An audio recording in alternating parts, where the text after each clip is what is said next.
The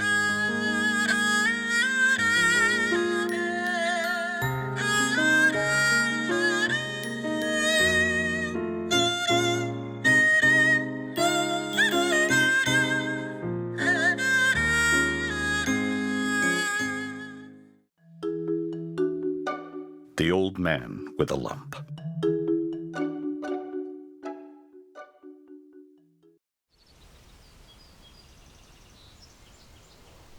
A long time ago, there was a beautiful village at the foot of a mountain covered with tall, lush trees. A small stream flowed right through the village, and the area north of the stream was called the Upper Village, while the area lying south of the stream, the Lower Village. Villagers from the two sides got along very well with one another.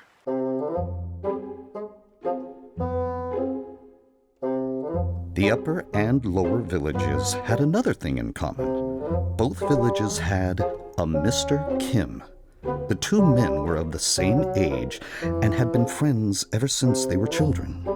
More amazingly, they both had a lump on their left cheek. So people called them Mr. Kim, but sometimes called them the Upper Village Lump and the Lower Village Lump. One day, Mr. Kim from the Upper Village went to the mountain to work, chopping firewood. A thick fog rolled in and covered the dense forest, making it impossible for him to see anything in front of him. So he turned around and headed back. It seemed like the more he walked, the more he got lost. I give up. I'll have to find my way when the sun comes up again. Luckily, he found an old shack nearby and went inside to spend the night. There, he found a wooden bench in the yard. I'll just lay down on this bench and get some rest. He put down his firewood carrier to lay down on the bench. The moon and the stars were shining bright, but he couldn't fall asleep.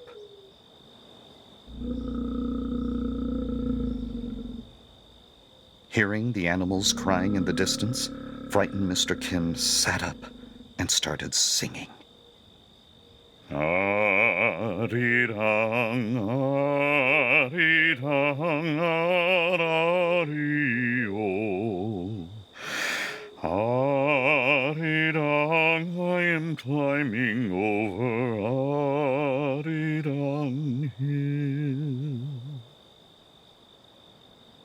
Mr. Kim moved his shoulders in rhythm with the song. Well, I'm not that scared anymore. Maybe I should sing one more song. And so, he closed his eyes and started to sing another song. He was a lovely singer. Where did he get such a beautiful voice? Once he was done, he opened his eyes. Ah! He couldn't believe what he was seeing. Surrounding his bench was a group of horned Dokkaebi goblins just staring at him. How do you sing so well? Who are you? Where do you live? I'm Mr. Kim. I live in the Upper Village. Mr. Kim from the Upper Village, can I ask you to sing another song?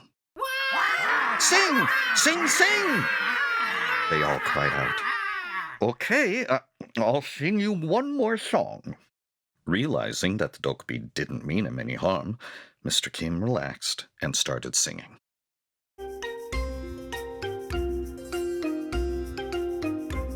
The goblins clapped their hands to the beat and started dancing to the tune. When Mr. Kim was done singing, they applauded him and asked for another song. The Dokkaebi kept asking for more songs, even when Mr. Kim sang quite a few.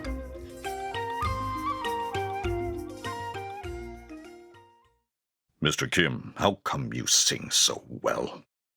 Well, you're too kind. You make me blush. Could it be because of your lump? What? My lump? We've never seen someone with a lump before. I bet it's the lump where you get your wonderful voice from. Unable to come up with a good answer, Mr. Kim quickly agreed with the Dokkaebi. Yes, you're right. The lump is the secret to my singing. Then the Dokkaebi scooted up and started examining his lump more carefully. Then they made an amazing proposal. Mr. Kim, please give me your lump. What do you mean? How can I give it to you? It's stuck to my face. We're Dokkaebi. We can remove it from your face without hurting you. We will pay you generously for your lump. Then the Dokkaebi all stood up and beat on the ground with their clubs while dancing and chanting. Then a heap of gold coins and treasure appeared in front of Mr. Kim's eyes. All right, you can have it, but it must not hurt. As soon as the Dokkaebi leader touched Mr. Kim's lump with his club, the lump came off without even a sting. The sun is about to rise. We must get going now. Thank you for the lump.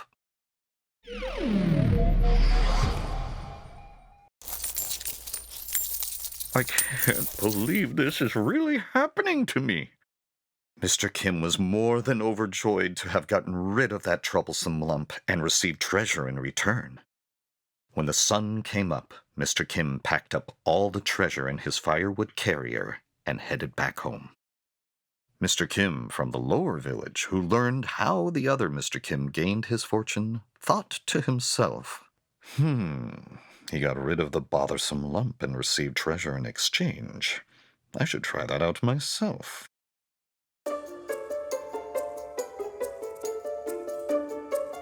So he headed to the shack in the mountain to meet the Dokkaebi. Mr. Kim lied down on the wooden bench and waited for the sun to set. When night came, he started singing. Aridong, aridong, arario. While singing, the greedy Mr. Kim looked around to see if the Dokkaebi were really coming. To his surprise, he saw a group of Dokkaebi approaching the bench. So what the other Mr. Kim told me was true. Glad to see the Dokkaebi, Mr. Kim said hello to the goblins. Aren't you curious how I came to have such a beautiful voice? It's because of this lump. If you want it, you can take it off me at a price. The Dokkaebi suddenly got angry and shouted at Mr. Kim. You're not going to fool us again. What is your name? I'm Mr. Kim from the lower village. See, you are that Mr. Kim. The Dokkaebi were furious after realizing that the lump did nothing to improve their singing and that they had been deceived by a human.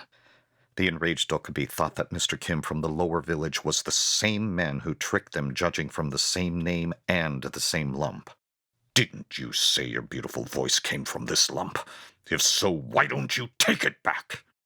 The Dokkaebi attached the lump that used to be on Mr. Kim from the upper village on the neck of Mr. Kim from the lower village.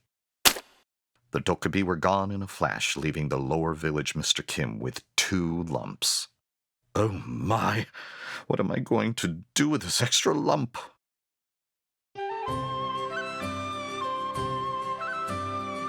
Mr. Kim from the lower village, who came back with 1 more lump than he bargained for, was so ashamed that he couldn't dare venture outside his home. And in the light of day, the villagers never saw him again.